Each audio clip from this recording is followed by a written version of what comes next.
پاکستان اور دنیا بھر میں لاکھوں دیکھنے اور سننے والوں کو ارشد شریف کا سلام۔ ناظرین، 23 مارچ 1940 کو قرارداد پاکستان منظور ہوئی اور اس میں برصغیر پاک و ہند کے مسلمانوں کے لیے معاشی، مذہبی اور سیاسی حقوق کے بارے میں بات کی گئی۔ آج جب ہم 23 مارچ مناتے ہیں تو کیا پاکستان جو اپنے 70ویں سال میں آزادی کے داخل ہو گیا ہے، یہ تمام چیزیں موجود ہیں؟ کیا ہمیں ایک نئی قرارداد چاہیے پاکستان کے لیے؟ اس پہ بات کریں گے۔ ہمارے ساتھ موجود ہیں پاکستان تحریک انصاف کے سربراہ عمران خان صاحب۔ عمران خان صاحب، بہت شکریہ پروگرام میں شرکت کرنے کا۔ کیا آج پاکستان کو ایک نئی قرارداد کی ضرورت ہے؟ ارشد، نہیں، ایک نئی قرارداد کی تو ضرورت نہیں ہے، لیکن جو ہے اس کے اوپر امپلیمنٹیشن کی ضرورت ہے۔ قانون ہیں ہمارے پاس، امپلیمنٹ نہیں ہوتے۔ آپ اپنا آئین بھی پڑھ لیں جو 1973 کا ہے، تو آپ شروع کے جو آرٹیکلز پڑھیں وہ سارے ہیں ہیومن ڈیولپمنٹ کے اوپر، کہ انسان ہمیں تعلیم دینی ہے، ہم نے لوگوں کو ڈگنیٹی دینی ہے، رائٹ ٹو جسٹس، یہ ساری چیزیں، ایکسیس ٹو جسٹس، یہ ساری چیزیں ہماری آئین میں لکھی ہوئی ہیں۔ پرابلم ہمارا یہ نہیں ہے کہ ہمیں کوئی چینج کرنی چاہیے، کیونکہ میرے خیال میں بہت ایک عظیم کانسیپٹ تھا، یہ ایک بڑا آئیڈیلزم تھی، ایک بڑا خواب تھا کہ ہم نے ایک ایسا ملک بنانا ہے جو دنیا کے لیے مثال بنے گا، کہ اور جس میں ہم کیا کریں گے، ان اے نٹ شیل، عدل اور انصاف۔ یہ انصاف کا یہ لوگوں کو کئی دفعہ سمجھ نہیں آتی، عدل اور انصاف، یہی فلسفہ ہے۔ انصاف کا مطلب تو یہ کہ قانون میں سب ایک برابر، جو انسان ہے ایک برابر، چاہے وہ جو مرضی نیشنلٹی ہے، مسلمان ہیں، شیعہ ہیں، سنی ہیں، جو بھی ہیں، اور سکھ ہے، ہندو ہے، کرسچن ہے، سب قانون کے سامنے ایک برابر۔ یہ ہے انصاف۔ اور اس کے انصاف کا جو دوسرا پہلو ہے، جس کی اس ملک میں صحیح قتل عام کی ہے، وہ ہے میرٹ۔ یہ بہت امپورٹنٹ چیز ہے، کیونکہ معاشرے آگے بڑھتے ہیں جتنا ان کا میرٹ کا نظام بہتر ہے، وہ آگے چلے جاتے ہیں۔ اب مثلا میں لوگوں کو مثال دیتا ہوں، لوگوں کو سمجھ نہیں آتی۔ میں کہتا ہوں مثلا میں نے ورلڈ کپ کھیلنا ہے کرکٹ کا، جب تک میں پاکستان کے بہترین ٹیلنٹ نہیں پک کرتا، میں دنیا سے مقابلہ نہیں کر سکتا۔ اگر میں اپنے دوستوں کو، سفارشیوں کو، زمان پاک کے اپنے کزنز کو بیچ میں لے آتا ہوں، اپنے رشتہ داروں کو لے آتا ہوں، وہ میرے لیے تو اچھا ہے، میں اپنے لوگوں کو نواز دوں گا، لیکن وہ ورلڈ کپ نہیں جیت سکتی۔ اسی طرح اگر آپ کا جو ملک ہے، آپ کا ملک کمپیٹ کر رہا ہے، ہر ملک دوسرے ملکوں سے کمپیٹ کر رہا ہے۔ مثلا آج سے 45 سال پہلے سارے بر صغیر میں ہم سب سے آگے تھے، آج ہم سب سے پیچھے ہیں۔ اگر آپ وہ دیکھیں تو اس میں کیا کمال تھا، ہماری جو بیوروکریسی تھی، ہماری سول سروس تھی، وہ سب سے مشکل امتحان تھا پاکستان کا، سول سروس کا امتحان۔ سارا پاکستان کا ٹیلنٹ کمپیٹ کرتا تھا، بہترین ٹیلنٹ اوپر آتا تھا، اور جو ہماری، تب تو جمہوریت نہیں تھی 60s میں، لیکن کیونکہ ہماری بیوروکریسی کا اتنا زبردست سٹینڈرڈ تھا کہ اس نے بڑے بڑے پروجیکٹس کیے، ملک ٹھیک چلا، گورننس ٹھیک تھی۔ خان صاحب، بہت ساری باتیں تو ہو گئیں، اب ہم آزادی کے 70ویں سال میں ہیں، اور بہت سے لوگ یہ سوال کرتے ہیں کہ کیا واقعی حقیقی معنوں میں ہمیں آزادی ملی؟ ایسٹ انڈیا کمپنی تھی، اس کے ماڈل میں اور آج کل کے ماڈل میں جو پاکستان میں جو کچھ ہو رہا ہے، اس میں کوئی فرق ہے؟ ایسٹ انڈیا کمپنی کا بھی یہی تھا، یہاں پہ اپنے ایجنٹس رکھتے تھے اور یہاں سے پیسہ باہر لے کے جاتے تھے۔ آج کوئی چیزیں مختلف ہیں؟ آج تو بہت بری ہے، لیکن میں صرف یہ کمپلیٹ کر دوں کہ دیکھیں ارشد، ایک ہوتا ہے جو میرٹ جب تک اس سوسائٹی میں نہیں نہ آتا، نہ آپ سپورٹس میں کمپیٹ کریں گے، نہ ہم اب سپورٹس میں، اب کرکٹ میں لے لیں، میرٹ کیا ہے نجم سیٹھی کی، کہ اس نے الیکشن فکسنگ کی، اس کی اور کوئی پاکستان میں نہیں ملا جو کرکٹ سمجھتا ہے، جو نظام ٹھیک کر سکتا تھا، ایک نجم سیٹھی ملا ہے۔ اسی طرح فائنانس منسٹر کون ہے؟ اسحاق ڈار۔ اسحاق ڈار کون ہے؟ جس نے رائٹنگ میں دیا ہے کہ میں نواز شریف کے لیے منی لانڈرنگ کرتا تھا، اور نواز شریف پرائم منسٹر کون ہے؟ جس کے لیے وہ منی لانڈرنگ کرتا تھا۔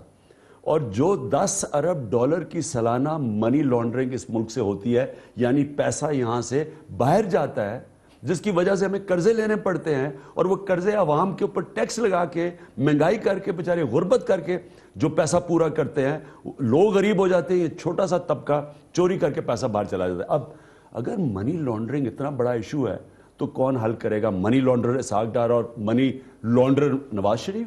یا وہ جو اسٹیٹ بینک میں انہوں نے اپنا منی لانڈر جس نے ساگ ڈاک نے اپنے سعید احمد کا لکھا ہوا ہے کہ میرے لیے منی لانڈرنگ کرتا. سعید احمد کے حوالے سے آج خبریں چھپی ہیں کہ انہیں نیشنل بینک کا صدر بنایا جا رہا ہے. اور کیوں نہ بنائیں؟ جو منی لانڈرر ہے, جو کرپٹ آدمی ہے, جو نواز شریف کی ان کے گھر کا نوکر ہے, جو ان کا غلام ہے, ان کو عہدے مل جاتے ہیں. تو جب میرٹ کا قتل ہو گیا نا ارشد, تو مجھے بتائیں کون سا ملک کمپیٹ کر سکتا ہے؟ کیونکہ آپ کے ہر ادارے انٹرنیشنلی کمپیٹ کر رہے ہیں. جب آپ کا ملک کا ٹیلنٹ ہی اوپر نہیں آ رہا, جب اوپر کرپٹ لوگ بیٹھ گئے, کون سا ملک کیا قومیں تیسری دنیا بنتی اس لیے ہیں. تھرڈ ورلڈ جو ہے وہ بنتی کرپشن کی وجہ سے ہے. اچھا, پھر جو دوسرا ہے عدل, میں صرف یہ کمپلیٹ کر دوں. عدل بڑا زبردست کانسیپٹ ہے کہ جن لوگوں کے پاس پیسہ ہے وہ پیسہ ان کے اوپر لگائیں جن کے اوپر پیسہ نہیں ہے. Welfare state. اب اسکینڈینیویا جو کنٹریز ہیں ادھر 49 ٹیکس جی ڈی پی ریشو ہے, آلموسٹ 50%, کیونکہ وہ ٹیکس عوام پہ لگتا ہے. وہاں خوشحالی ہے, وہاں کوئی کسی کو جان اور مال کا مسئلہ نہیں ہے, کوئی سیکیورٹی گارڈ باہر نہیں ہے, آپ کو جنریٹر نہیں لگانا پڑتا, لوگ ٹیکس دیتے ہیں. اور جب آپ غربت کم کرتے ہیں, جب آپ اوپر سے جو پیسے والوں سے ٹیکس لے کے عوام پہ خرچ کرتے ہیں, جب آپ غربت کم کرتے ہیں, تو جو چائنا کا ہمارے سامنے ایکسپیرنس آیا ہے کہ جب چائنا نے غریبوں کو اوپر نکالا, غربت کم کی, تو چائنا کے اندر ان کی بائنگ پاور ہوگی, انہوں نے خرید و فروخت کی, وہاں انویسٹمنٹ آئی, چائنا کہاں پہنچ گیا. تو یہ جو عدل اور انصاف ہے, یہ اس کے لیے پاکستان بنا تھا. ہم نے ایک مثال بنانی تھی. بن کیا گیا ہے کہ وہاں اگر شاید ٹاٹا برلا ہوتے, یہاں شریف اور زرداری آ گئے. بس یہ فرق ہوا ہے. اور وہ شاید بہتر ان سے بزنس مین ہے, یہ انہوں نے ملک کو لوٹ کے پیسہ بنایا. لہٰذا ہمارا جو ہم نے واپس ری وزٹ کرنا ہے, یہ ملک بنا کیوں تھا اور کیوں آج ہم یہاں ہیں. بالکل خان صاحب, اسی پہ ہم دوبارہ جاتے ہیں کہ یہ ملک بنا کیوں تھا. اس میں اکنامک رائٹس جو تھے, معاشی حقوق لوگوں کے, جو آپ نے 1973 کے کانسٹیٹیوشن کا ذکر کیا, اس میں بھی یہ چیز منشن ہے. لیکن وہ معاشی حقوق کس طرح سے انشور ہوں گے جبکہ آپ کی اشرافیہ, ان کے تمام انٹرسٹ باہر کے ممالک میں ہیں. سعید احمد صاحب کی آپ نے مثال دی, وہ بھی ڈیول نیشنل ہیں. جو آپ امبیسڈرز اپوائنٹ کر رہے ہیں, کچھ ایسے بھی انسٹنس ہے, وہ ڈیول نیشنلز آپ نے اپوائنٹ کیے جو کہ لنک تھے حکمران خاندان سے. ایسے معاملات میں ایسٹ انڈیا کمپنی ماڈل اور آج پاکستان میں جو کچھ ہو رہا ہے, اس میں کیا فرق ہے اور ہم اپنی حقیقی آزادی کس طرح حاصل کر سکتے ہیں؟ آپ نے یہ بڑا اچھا آپ نے comparison the East India company کی. ایسٹ انڈیا کمپنی یہاں آئی, جب ایسٹ انڈیا کمپنی ہندوستان میں آئی تو آپ کو پتہ ہے کہ ہندوستان کا ورلڈ کی جو شیئر تھا جی ڈی پی کا, جو دنیا کی دولت تھی, اس میں ہندوستان کا شیئر 24% تھا.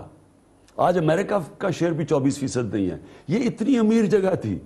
انہوں نے کیا انہوں نے یہاں آئے اور یہاں سے جتنا سرپلس لے کے وہ انگلینڈ لے گئے. نہ یہاں انڈسٹریلائز ہونے دیا, نہ انہوں نے یہاں تعلیم کا نظام ٹھیک کیا. جو پیسہ ہوتا تھا بجائے یہاں انویسٹ کرنے کے وہ ادھر چلا گیا. ایگزیکٹلی یہ ہو رہا ہے. یہ جو $10 ارب کا جو منی لانڈرنگ ہے, یہ کون کر رہا ہے؟ یہ بڑے بڑے چور کر رہے ہیں. یہاں بہت بڑے ڈاکو بیٹھے ہوئے ہیں. لوٹ کس کو رہے ہیں؟ یہ عوام کا پیسہ ہے.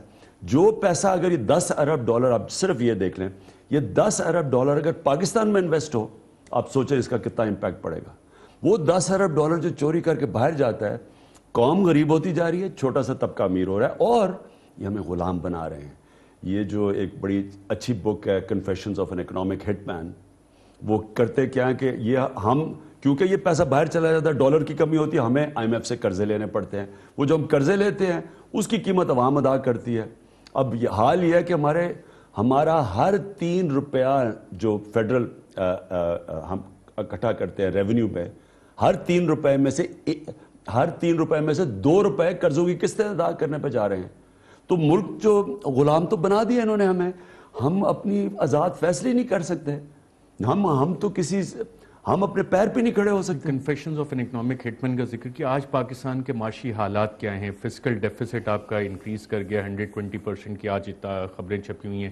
ریمیٹنسز, لوگ باہر سے پیسے بھیج نہیں رہے ہیں. ایکسپورٹس آپ کی کم ہو رہی ہیں. تو آگے جا کے ہم جس معاشی آزادی کی بات کرتے ہیں وہ پاسبل لگتی ہے آپ کو, یا کہ ڈیٹ ٹریپ ایک کریٹ ہو چکا ہے؟ سارے جو پاکستان کے اکنامک انڈیکیٹرز ہیں وہ نیچے جا رہے ہیں.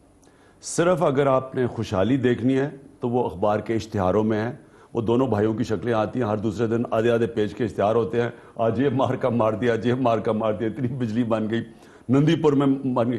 اور تو اور سوچیں وہ سری لنکا سے ایک جہاز لیز کیا, اس کے کروڑ روپے کے اشتہار ڈال دیے, جو اب پتہ چلا ہے کہ اربوں روپے کا نقصان کر کے واپس کیا. تو یہاں ملک کے اندر ایک الوژن دی جا رہی ہے کہ بہت کچھ ہو رہا ہے. کبھی نواز شریف ادھر بھاگ رہا ہے, کبھی ادھر فیتے کاٹ رہا ہے. جب سے پیناما ہوا تو اس نے فیتے کاٹنے ڈبل کر دیے. یہ نہیں کہ اگر ایک جگہ کے دو دفعہ فیتے کاٹ دیے. لیکن جو مین انڈیکیٹرز ہیں ڈیفیسٹ, جب آپ کا جو ٹریڈ ڈیفیسٹ ہے اور جو فسکل ڈیفیسٹ ہے, یہ ریفلیکٹ کرتا ہے کہ اکانومی کی صحت کیسی ہے. اس وقت اکانومی کا یعنی بری کینسر ہوئی ہے, چھوٹی بیماری بھی نہیں ہے, کینسر ہوئی ہے. کیونکہ ہمارے پاس ہماری ایکسپورٹس گر رہی ہیں, ہمارے جو ڈائریکٹ ٹیکس کے ریونیوز ہیں وہ گر رہے ہیں, ہماری جو انویسٹمنٹ آنی تھی, کو انویسٹمنٹ کا میں سوائے یہ سی پیک کا اگر آپ نکال دیں بیچ میں سے تو انویسٹمنٹ تو زیرو ہے. جو اصل انویسٹر ہے اوورسیز پاکستانی, وہ انویسٹ نہیں کر رہا, ریمیٹنسز نیچے جا رہی ہیں. تو اس لحاظ میں اگر آپ آگے دیکھیں, جو ہمارا سیکٹر تھا پروڈیوس کرتا تھا کاٹن, وہ کاٹن نیچے, پاکستان کی 15 ملین بیلز کوئی 8-9 سال پہلے سے آج چلے گئی ہیں 12 ملین بیلز پہ کاٹن, اور ہندوستان کی 15 ملین سے 30 ملین پہ پہنچ گئی ہیں. خان صاحب, ایز مین اپوزیشن پارٹی اور آپ کے آئیڈیاز بھی بہت ریولوشنری قسم کے ہوتے ہیں, جس طرح سے آپ اپنی سیاست کو لے کے چلے ہیں اور اسٹیٹس کو آپ نے ایک چیلنج کیا ہے. کہ آپ کی پارٹی کے مینیفیسٹو میں آئندہ کوئی ایسی چیز شامل ہو سکتی ہے کہ پاکستان کی اشرافیہ, ان کے بچے بھی پاکستان میں پڑھیں گے اور ان کا کوئی بزنس انٹرسٹ باہر نہیں ہوگا, ایسا کوئی سٹیپ ہے آپ کے مائنڈ میں؟ سب سے پہلے تو جو کرنے کی چیز ہے وہ یہ کہ جو انہوں نے ادارے تباہ کیے ہیں, یہ کرپٹ لوگوں کو اوپر بٹھا کے اور نااہل لوگوں کو اوپر بٹھا کے اور اپنے شریف خاندان کے غلاموں کو اوپر بٹھا کے, اس کو ٹھیک جیسے ہی آپ انہی اداروں کے اوپر کیپبل لوگ لے آئیں گے, میرٹ پہ لوگ لے آئیں گے, آپ کو ایک دم تبدیلی نظر آ جائے گی. اب دیکھیں ان کی 6 دفعہ باریاں انہوں نے صوبے میں لی ہیں. ہماری تو پہلی باری تھی نا ابھی پختونخوا میں. اب بڑا امپورٹنٹ ادارہ ہوتا ہے پولیس, کیونکہ عام آدمی کا ڈیلنگ پولیس سے ہوتی ہے. پولیس اگر ہوتی ہے, اچھی ہوتی ہے, لا اینڈ آرڈر ہوتا ہے, لا اینڈ آرڈر ہوتا ہے تو انویسٹمنٹ آتی ہے, یہ کنیکٹڈ ہے سب کچھ. ہماری پہلی دفعہ, آج آپ پختونخوا کی پرفارمنس دیکھ لیں پولیس کی, کوئی انڈیپینڈنٹ سروے کروا لیں, صرف جو پولیس ایکٹ ہی دیکھ لیں وہاں کا, تو پولیس کو ایک ادارہ بنا دیا, ایک کمپٹنٹ, ایک زبردست. ہم آئی جی کو لے کے آئے ناصر درانی کو, ان کو پوری اٹانومی دی, ان کے ہاتھ میں رکھا, انہوں نے 5000 پولیس والوں کو ڈسپلن کیا, کرپشن پر نکالا. آج پولیس فورس دیکھیں. اسی طرح آپ سارے ادارے ٹھیک کر سکتے ہیں. بینک آف خیبر تھا, بینک آف خیبر پچھلے 3 سال میں پہلی دفعہ اس نے اتنے پروفٹس بنائے اور ڈیویڈنڈز دیے ہیں, شیئر ہولڈرز کو ڈیویڈنڈز دیے ہیں. 5 روپیہ اس کا شیئر تھا 3 سال پہلے, آج 16 روپے پہ شیئر پہنچ گیا. تو کیا کیا ہم نے؟ کوئی بڑا مارکا نہیں مارا, پروفیشنل سیٹ اپ لیا ہے, پولیٹیکل انٹرفیرنس ختم کر دی, کوئی ہم نے بھرتیاں نہیں کروانے دی. عمران خان نے کوئی قرضے نہیں لیے, جس طرح شریف خاندان, وہ شہباز شریف کے خاندان لے رہا ہے نیشنل بینک سے قرضے. اور اگر میں بھی شروع ہو جاؤں قرضے لینے, اور بھی پولیٹیشنز قرضے لیں گے, ہم معاف کریں نہ کریں, ہمیں تو ہم امیر ہو جائیں گے, بینک تباہ ہو جائے گا, قوم غریب ہو جائے گی. یہ ہے المیہ پاکستان کا. آپ نے کہا نا کہ ریولوشن یہ ہے, آپ انہی اداروں کو ٹھیک کر دیں. اور سب سے امپورٹنٹ ادارہ ہوگا نیب. نیب کے اندر آپ کو ایک کریڈیبل تکڑا آدمی اوپر بٹھانا ہوگا, جو ساری قوم کے سامنے ہو کہ اس کی کریڈیبلٹی ہے, اور اس کے پیچھے گورنمنٹ, اس کے پیچھے پرائم منسٹر کھڑا ہو کہ آپ نے چھوڑنا کسی کو نہیں ہے, اور چھوٹوں کو نہیں پکڑنا. یہ پٹواریوں کو پکڑ کے جناب ہم نے نیب نے اتنا پیسہ لے لیا. بڑے بڑے لوگ جنہوں نے اس ملک کو لوٹا ہے, جن کے پیسے باہر ہیں, ان کو پکڑیں انٹرنیشنلی پورا. اور اب تو قانون ہی ایسے بن گئے ہیں کہ اگر آپ پروسیڈنگ شروع کرتے ہیں کسی کے اوپر جس کا جو باہر پیسہ پڑا ہوا ہے, مثلا پیناما میں ان کے میفر کے فلیٹس ہیں, اگر یہ نہیں بتا سکتے کہ پیسہ کدھر سے آیا ہے, اگر یہ نہیں بنا سکتے, ان کے سارے وہ فریز ہوں گے اور وہ پھر واپس ملک کو کیے جائیں گے. تو یہ تو کیونکہ بین علی سے ہوا, ٹونیزیا میں حسنی مبارک سے ہوا, کرنل گدافی سے ہوا, جیسے ان کی گورنمنٹس نے فیصلہ کیا کہ ان کی جو باہر جائیداد ہے انہوں نے ڈکلیئر نہیں کی ہوئی, وہ ساری ان کو واپس ملک کو ملی. تو نیب تکڑا ہو, ہم اپنے اداروں کو مضبوط, ایف آئی او کو مضبوط کریں, جس طرح اسکاٹ لینڈ یارڈ ہے, ایف آئی او کو مضبوط کریں. اور یہ تب ہوگا جب اس ملک کے لیڈر کو یہ ڈر نہ ہو کہ اگر میں نے اداروں کو مضبوط کیا تو میں خود پکڑا جاؤں گا. صاحب آپ نے کہا یہ ڈر نہ ہو کہ میں خود پکڑا جاؤں گا. آپ نے عدل و انصاف کی بات بھی کی. پاکستان میں بہت سے کمیشنز بھی بنتے ہیں. ایک ماڈل ٹاؤن پہ کمیشن بن گیا, ہم نے دیکھا, اس کی رپورٹ ابھی تک سامنے نہیں آئی. حامد میر پہ حملہ ہوا, اس پہ وزیر اعظم نے کہا جی 21 دن میں کمیشن بن گیا ہے, رپورٹ اس کی سامنے آ جائے گی.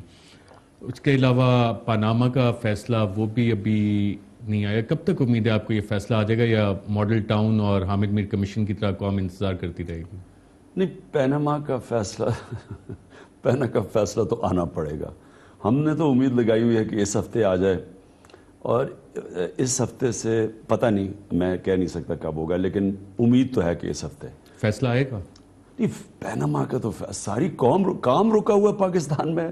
لوگ ساری جس طرح کوئی بہت بڑے کوئی رزلٹ کی انتظار کر رہی ہے قوم. میں نے کبھی قوم میں حال نہیں دیکھا. میں تو اب جانا ہی باہر بند کر دیا ہے. میں جدھر باہر جاتا ہوں جی وہ فیصلہ ہوگا, یہ ہوگا, وہ ہوگا, تو میں ذرا, لیکن آنا پڑے گا, اور میرے خیال میں چند دنوں میں. ماڈل ٹاؤن کا کمیشن کی رپورٹ آ گئی سامنے؟ نہیں, جو ماڈل, یہ ایک تو پیناما ہے کیونکہ یہ سپریم کورٹ کے نیچے ہے, یہ 5 ممبر بینچ ہے, اس کا تو فیصلہ آئے گا. جہاں تک ماڈل ٹاؤن ہے, ڈان لیکس ہیں, جس طرح میمو گیٹ تھا ان کا, اور جس طرح وہ جو ایبٹ آباد کمیشن ہے, یہ وہی چیزیں ہیں جس طرح حمود الرحمان رپورٹ تھی. وہ اس لیے کیونکہ جب طاقتور آ جاتا ہے نا اس ملک میں, ہماری تاریخ ہے, جب طاقتور کا سوال آ جاتا ہے تو رپورٹ دب جاتی ہے, کمیشنز فیل ہو جاتی ہیں. اور یہی آپ نے میرے سے پوچھا کہ نئے پاکستان میں کیا ہوگا. نئے پاکستان بنے گا ہی تب جب آپ اوپر کے لوگوں کو ڈسپلن کریں گے, قانون کے نیچے لے کے آئیں گے. دیکھیں کمیشن بنتی کیوں ہیں, دنیا میں کمیشن بنتی ہے, ہر کوئی انسیڈنٹ ہوتا ہے کمیشن بن جاتی ہے, ایکسیڈنٹ ٹرین کا ہوتا ہے کمیشن بن جاتی ہے. دنیا میں تو رپورٹیں سامنے آ جاتی ہیں, پاکستان میں یہ الٹی گنگا کیوں بہہ رہی ہے؟ میں ایگزیکٹلی یہ کہتا ہوں, دنیا اس لیے ہمارے سے آگے بڑھ گئی ہے اور آگے بڑھتی جائے گی. کمیشن بنتی ہے کہ آپ نے یہ حادثہ ہوا, کیا وجوہات ہیں, اور کمیشن وہ پھر وجوہات بتاتی ہے, آپ پھر اپنا راستہ درست کرتے ہیں تاکہ آگے سے وہ غلطیاں نہ ہوں. وہ کہتے ہیں نا, those who don't learn from history are condemned to repeat it. اگر آپ نے یہ ساری چیزیں ہوتی ہیں, میمو لیک, یہ وہ ڈان لیکس, اگر آپ نے ان میں انویسٹیگیٹ کر کے نشاندہی نہیں کرنی کیونکہ کوئی طاقتور پیچھے بیٹھا ہوا ہے, تو پھر اسی لیے تو طاقتور جو مرضی کرے پاکستان میں, اس لیے تو کوئی طاقتور کو خوف ہی نہیں ہے. اس لیے تو نواز شریف پھنس گیا جا کے سپریم کورٹ میں, کیونکہ نواز شریف نے سمجھا تھا میں کبھی پہنچوں گا نہیں سپریم کورٹ میں. نہ سپریم کورٹ میں جاتا, نہ قطری کا کھاتا آتا, نہ قطری کا کھاتا تو نہ نواز شریف ایکسپوز ہوتا. وہاں تو میرے پاس سارے دستاویزات ہیں, کیونکہ اس نواز شریف کو تو نہیں پتا تھا میں نے سپریم کورٹ جانا ہے, کیونکہ یہاں طاقتور کو کانفیڈنس ہے میں جو مرضی کروں میں بچ جاؤں گا. ڈان لیکس کا آپ نے ذکر کیا. خان صاحب, انٹیریئر منسٹر چودھری نثار علی خان صاحب نے پچھلے ہفتے پریس کانفرنس کرتے ہوئے کہا کہ جج صاحب انتظار کر رہے ہیں کہ کنسنسس جب ہوگا تو تب وہ سائن کریں گے. کیا ایک جج صاحب کا یہ کام ہوتا ہے کہ کنسنسس کر کے رپورٹ شائع کریں, اور اس سے انڈیکیشن کیا آ رہی ہے کہ کنسنسس اگر نہیں ہوگا تو یہ رپورٹ نہیں آئے گی؟ اس کا ایک تو یہ کہ کنسنسس اگر آپ بنا رہے ہیں, یہ تو جو جسٹس ہے اس کے خلاف بھی جا سکتا ہے. مثلا آپ لوگوں کو ایک پلیٹ فارم پہ لے کے آ رہے ہیں, اگر مثلا 3 جج ایک طرف ہیں, 2 جج ایک طرف ہیں, تو کتنی دفعہ سپلٹ ڈیسیژن آ جاتی ہے. لیکن یہ کیوں ضرورت ہے کنسنسس کی؟ مجھے لگتا ہے کہ یہ بچا رہے ہیں پھر کسی طاقتور کو, بڑے نام کو بچانے کی کوشش کر رہے ہیں. اور میرے خیال میں جتنی دیر یہ کرتے جا رہے ہیں ڈان لیکس میں, لوگوں کو آپ دیکھ لیں ٹی وی کے اوپر, لوگ سارے اب اسپیکولیٹ کر رہے ہیں کہ یہ سب کو پتہ ہے کہ فوج ایک طرف, جو فوج کے 2 جو نمائندے ہیں وہاں اس کے اندر, وہ ایک طرف ہو گئے ہیں, گورنمنٹ ایک طرف ہو گئی ہے, جو کہ نواز شریف کو اور یا جو رائل فیملی کو بچانا چاہتی ہے وہ ایک طرف ہو گئی. تو ان کے تو انٹرسٹ میں تھا کہ جلدی فیصلہ لے کے, ٹھیک ہے اگر 2 ادھر ہوں اور 3 ادھر ہوں کہہ دیتے. لیکن یہ جو کنسنسس ہے, یہ تو آپ انصاف کو ختم کرنے کی کوشش کر رہے ہیں, یہ تو آپ کمپرومائز کر رہے ہیں, یہ تو آپ لوگوں کو بچا رہے ہیں. تاثر تو یہ ہے. خان صاحب, اگر ان کیس یہ کنسنسس ہو جاتا ہے تو اس کو بھی ایک ڈیل سمجھا جائے گا, کیونکہ چودھری نثار علی خان صاحب بڑے واضح طور پہ انہوں نے ایان علی کا بھی بتایا تھا, ڈاکٹر عاصم کے حوالے سے بتایا تھا کہ ڈیل کے آفر ہو رہی ہے. اب انہوں نے کنسنسس والی بات کہہ دی کہ نا ابھی کنسنسس کی کوشش ہو رہی ہے, تو یہ کنسنسس کو دوسرے مطلب ڈیل کہا جائے گا؟ اگر آپ میرے سے پوچھیں نا کہ پاکستان کا المیہ کیا تو ہے یہ. نبی صلی اللہ علیہ وسلم نے کسی نے ان سے کہا کہ جی قریش کی لڑکی نے چوری کی ہے تو اس کو نہ سزا دیں, تو انہوں نے تب یہ بڑی امپورٹنٹ چیز کہی کہ بڑی قومیں تباہ ہوئیں جدھر ایک قانون طاقتور کے لیے اور ایک کمزور کے لیے. یہ ایگزیکٹلی پاکستان کا پرابلم ہے. سارے جیل بھرے ہوئے ہیں کمزور چوروں سے. بڑے بڑے ڈاکو کو پکڑا ہی نہیں جاتا یہاں, ان کو قانون آ کے بچا لیتا ہے, ان کو بڑے بڑے وکیل بچا دیتے ہیں, ان کو مکہ بچا لیتا ہے, ان کو چارٹر آف ڈیموکریسی بچا لیتا ہے, ان کو NRO بچا لیتا ہے. کون سی دنیا کے اندر NRO ہوتا ہے؟ یہ انہوں نے یہ تاثر دیا کہ جی وہ جو نیلسن منڈیلا نے ساؤتھ افریقہ میں ریکنسیلیشن کی تھی, وہ ریکنسیلیشن اور یہ چوروں کو چوری بچانے کے لیے, اور وہ ایک بہت بڑی آئیڈیالوجیکل وار چلی ہوئی تھی اپارٹھائیڈ کی, اور وہ جو اس کے اگینسٹ لڑ رہے تھے وہ اپنے آپ کو وہ ساؤتھ افریقہ کو خون سے بچانے کے لیے ایک انہوں نے کمپرومائز کی. یہ تو چوری بچائی جا رہی ہے. انہوں نے تو یہ سگنل دیا ہے کہ آپ طاقتور ہیں, جو مرضی چوری کریں آپ کو کوئی پکڑے گا نہیں. اور یہی وہی ہے. یہ جو ڈان لیکس ہے, اس سے پہلے حمود الرحمان رپورٹ تھی, اور مجھے لگتا ہے نہیں, اور مجھے لگتا ہے یہ ایبٹ آباد کمیشن بھی, یہ اگر آپ رپورٹ آپ نے کمیشن بنائی کیوں اگر آپ نے اس کی فائنڈنگز ہی نہیں دینی.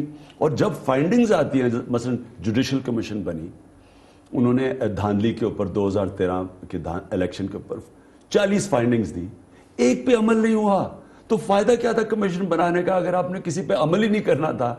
40 فائنڈنگز تھی کہ یہ غلط ہے. انہوں نے اس میں ایسی چیزیں تھیں کہ انہوں نے جو بتایا کہ 35% فارم 15 مسنگ تھا, 2.5 کروڑ بیلٹ مسنگ, ایک آدمی کو نہیں نکالا, تو کیا فائدہ ہوا کمیشن کا؟ ناظرین یہاں پہ ایک وقفہ لیتے ہیں, اور وقفے کے بعد جب دوبارہ واپس آئیں گے تو خان صاحب نے NRO کا ذکر کیا, ڈیلز کے حوالے سے بات چیت, کہ آج کل ایک نئی ڈیل چل رہی ہے, اور وہ ڈیل کیا ہے اس حوالے سے بات کریں گے ایک وقفے کے بعد.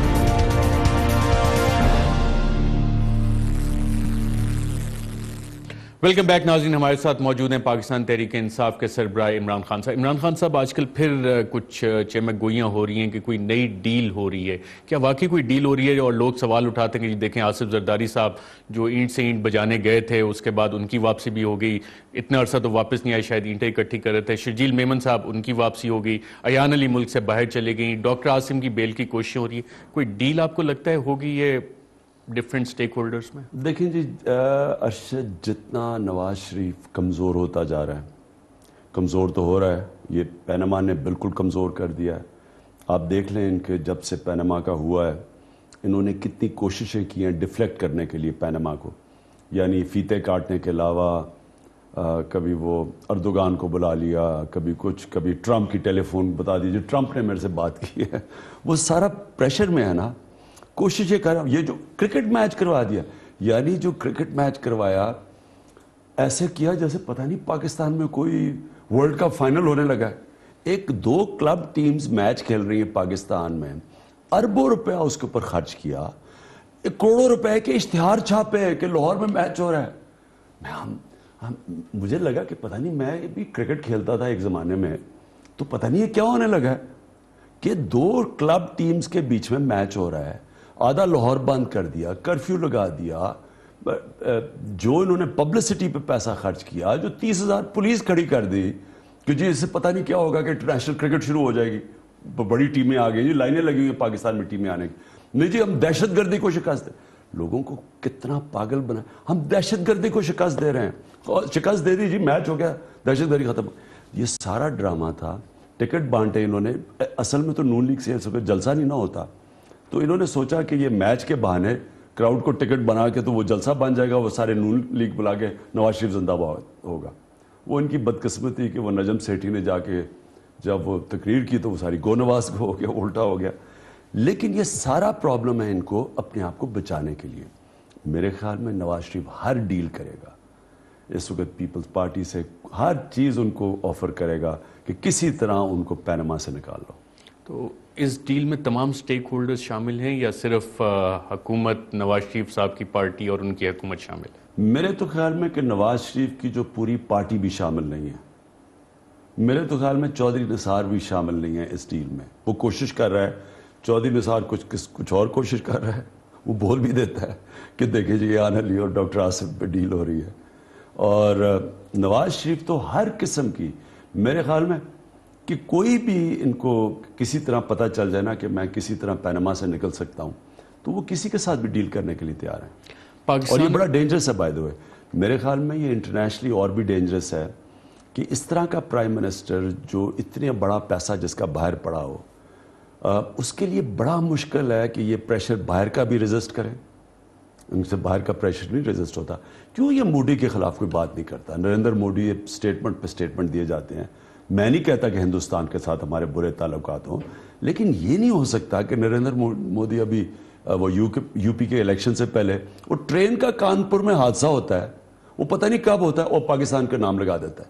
تو جو کوئی اپرچونٹی نہیں چھوڑتا پاکستان کو آئسولیٹ کرنے میں، پاکستان کو بدنام کرنے میں، پاکستانی فوج کو اٹیک کرنے میں، اس کے خلاف نواز شریف سے نہ وہ گلبشن جادیو کے آج تک کوئی منہ سے بات نکلی ہے، یا کوئی ان کی کوئی بات نہیں نکلتی، اور بولتے ہیں نیچے سے، ان کا کوئی حیثیت ہی نہیں ہے. نریندر مودی خود اٹیک کرتا ہے پاکستان کو، یہ کچھ نہیں کرتے. تو یہ ونربل ہیں. یہ سمجھتے ہیں کہ انڈین لابی بڑی تکڑی ہے امریکہ میں، وہ ون لابی کرے گی کہ جی یہ فوج کو یہ کنٹرول کر لے گا اور یہ آئی ایس آئی کو کنٹرول کر لے گا، اور نواز شریف امن چاہتا ہے، اس کو بیک کرو، اسے کسی طرح بچا لو پینما سے. تو میرے خیال میں یہ بہت ہمارے نیشنل سیکیورٹی کے لیے بھی برا ہے. خان صاحب، آپ نے نیشنل سیکیورٹی کی بات کی. آج کل امریکہ میں ایف بی آئی کے ڈائریکٹر کی ہیئرنگز بھی ہو رہی ہیں، باقی بھی، اور اس میں فارن گورنمنٹس کی انفلوئنس ان امریکن الیکشنز، وہ فنڈامنٹل سوال ہے. کیا پاکستان میں بھی الیکشنز میں بیرونی قوتیں کہیں نہ کہیں مداخلت کرتی ہیں؟ اور جس طرح سے امریکہ میں آ رہا ہے کہ جی رشیا وہاں پہ کر رہا تھا، اس طرح سے ایسوسیشن اور مینیپولیٹ ہوتا ہے پاکستان؟ وہاں تو امریکہ میں تو بہت کم ہوتا ہے. یعنی اگر آپ کتنا کر سکتے ہیں امریکہ میں بڑی لمیٹڈ پاور ہوتی ہے فارن گورنمنٹ کی، کیونکہ ان کا جو خیر ایک اتنا طاقتور ملک ہے، الیکٹریٹ اتنی ڈائیورس ہے، ان کا سسٹم بھی ہمارے سے بہت مضبوط ہے.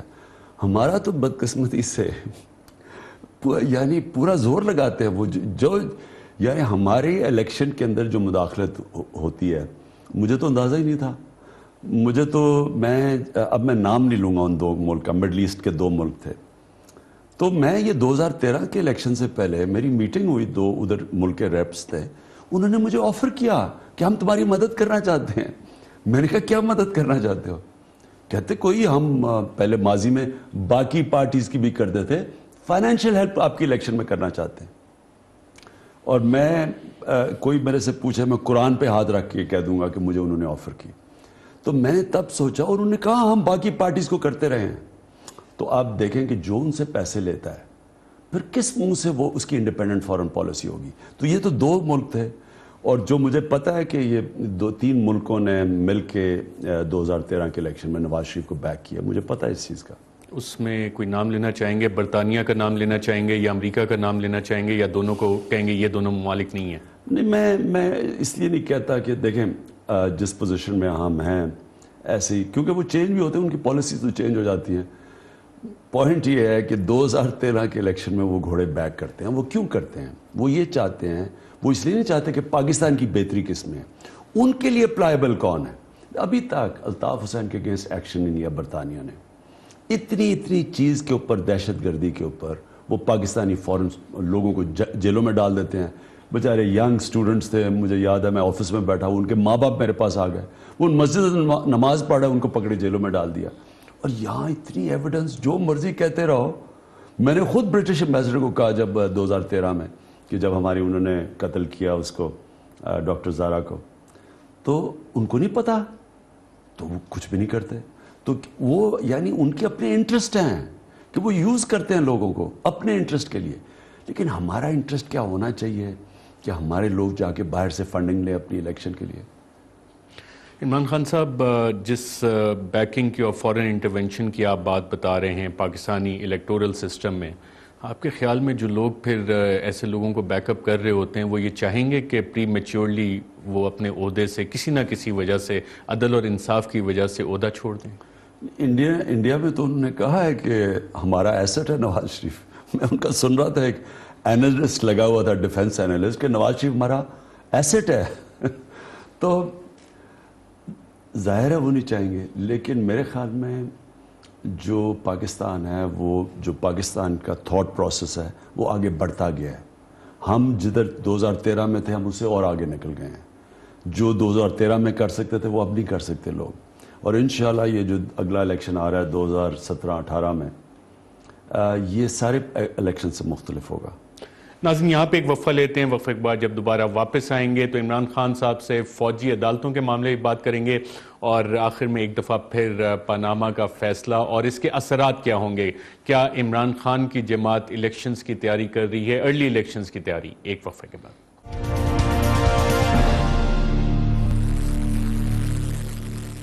ویلکم بیک ناظرین. ہمارے ساتھ موجود ہیں پاکستان تحریک انصاف کے سربراہ عمران خان صاحب. عمران خان صاحب, فوجی عدالتوں پہ آپ کی جماعت بھی بالآخر اس کی حامی رہی.